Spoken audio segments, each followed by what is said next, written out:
In today's video, I'm going to tell you how to manage an osteoarthritic flare-up, and keep watching until the very end where I will tell you the biggest mistake that people make when they do have a flare-up of their osteoarthritis. And we're going to start right now.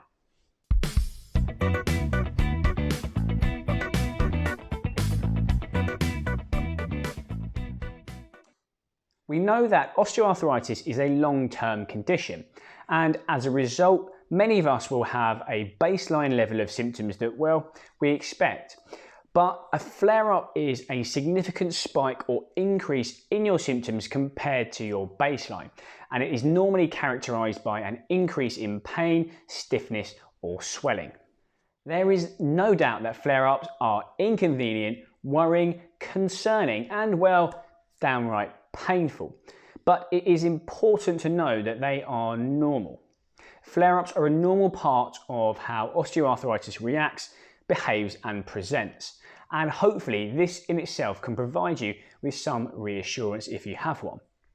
Flare-ups normally occur because of an increased level of activity or an increased stress to the joint. We don't know why, but they can also occur because of changes in the weather. People that have osteoarthritis tend to experience more pain in the cold, and also changes in barometric pressure.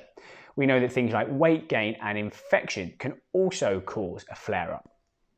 We also know that pain is very sensitive to psychological and environmental factors as well. So things like stress, anxiety, mood, the amount of sleep we have, how fatigued we are, can all affect the amount of pain we experience. Flare-ups generally last a few days or up to a couple of weeks. And if you have had symptoms for longer than a couple of weeks, then it might be worth having a chat with your doctor. What we do know about flare-ups is they do not indicate that you've done any further structural damage to the cartilage in the affected joint, and they do not mean that your symptoms are going to get worse long term. So how do we manage a flare-up? Well, we've just mentioned that the increase in pain you're getting is more a sign of sensitivity around the joint rather than the fact you've done any long-term damage. So with this in mind, we know it is fine and safe to work into tolerable levels of pain when you're moving around or exercising.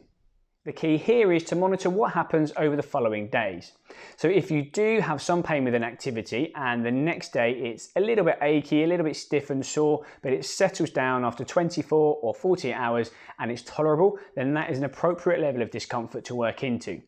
If, however, you have some discomfort on an activity and then you have a significant increase in your symptoms for a 3 or 4 day period, that's probably a sign that you've done too much.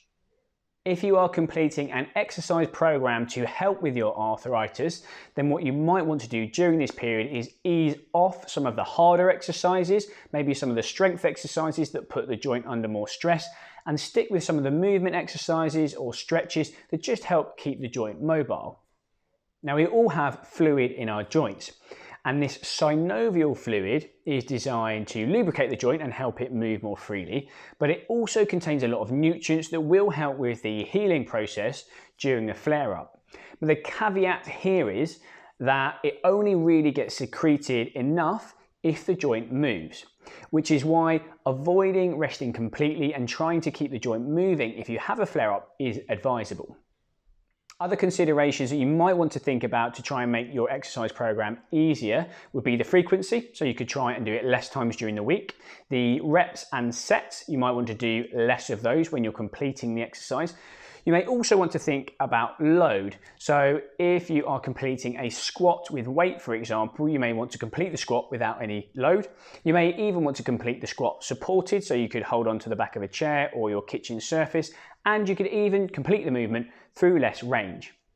Apologies, I'm interrupting very briefly just to say if you would like to know any more about osteoarthritis or any other pain and rehab related issues, then hit that subscribe button so you get notified every time I release a new video, which I do every single week. Thank you for watching and enjoy the rest of this one. Other things that may help with pain relief could be either ice or heat. It's up to you which you choose, although some recent research has actually suggested that heat is more beneficial for arthritic pain than ice, but I would just say do whichever one you feel is helping your symptoms the most. Anti-inflammatories are another thing that can help with pain relief during a flare-up. You have the option of your topical anti-inflammatories, so your gels or creams that you apply directly to the affected joint, or you do also have the option of oral anti-inflammatories. Now, do be aware that if you are going to take them, that some medications that you are already on could contradict with them, so it's always worth double checking with your doctor or GP first. And if you are going to take them, it's much better to try and take them consistently for a short period of time, as prescribed on the packet, often 2 every 4 hours, rather than taking them as and when you need them every few days, because it can take a few days for them to start working to their maximum potential. If you are lucky enough to have a support network that are willing to help, then try and utilize them. It might be that that walk to the shop or that extra long drive is going to make your symptoms worse. And if it isn't essential and somebody is willing to help, then try and get them to do it for you instead. It might be that just doing this a couple of times will decrease the amount of time that you have your flare up for, rather than trying to push through the pain and doing everything yourself. As mentioned earlier, a lot of people find that they have osteoarthritic flare-ups because of more psychological or environmental factors. So having a think about how you can improve things like stress, your mood, and your sleep pattern not only can improve your flare-up now, but it can also improve the chances of you having another flare-up in the future. Now, I did say at the beginning of the video, if you stay tuned until the end, I would tell you the biggest mistake that people make when they have a flare-up. Now, that mistake is continuing to decrease your physical activity levels or the amount of exercise you complete after that flare-up has finished. We also acknowledged earlier that they are inconvenient, unpleasant, and can be exceptionally painful, and they can have a profound impact on our life during the time that we have one. What we tend to do during this period is think about and overanalyze what the trigger was in the first place, so that we can avoid doing it in the future, thus decreasing our chance of having a flare-up again. However, what this approach can lead to is a negative cycle of continuing to do less and less, because if you have subsequent flare-ups and you continue to decrease the amount of activity you are doing, it doesn't take too long before you are doing significantly less now than you were before the first one. Long term, we know that this approach is likely to lead to muscle weakness, muscle tightness, joint stiffness, and overall deconditioning, which we know is not good for our arthritic joint, is likely to lead to more pain in the future, and is probably not great for our overall health either. So the most important thing that you need to try and do after you've had a flare-up and after your symptoms have settled down is to try and get back to your previous levels of physical activity. And this is often easier said than done, because after you've had any time away from an activity, you are going to feel a little bit stiffer and maybe a little bit weaker.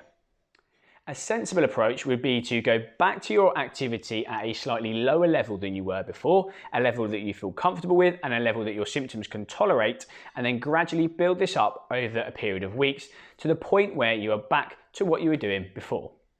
Thank you for watching. I have put some useful links in the description below the video to help you guys manage your osteoarthritis better at home. And if you are new to the channel, then do consider hitting that subscribe button so that you get notified every time we release a new video, which we do once a week. And if you're feeling really generous, you can tap that like button whilst you're at it as well. If you have found today's video useful, then you may also like the video that I have put together on how to diagnose osteoarthritis at home. And I have also put together a whole playlist on how to manage your osteoarthritis at home, which you might find useful as well. Thank you for watching, and I'll see you again very soon.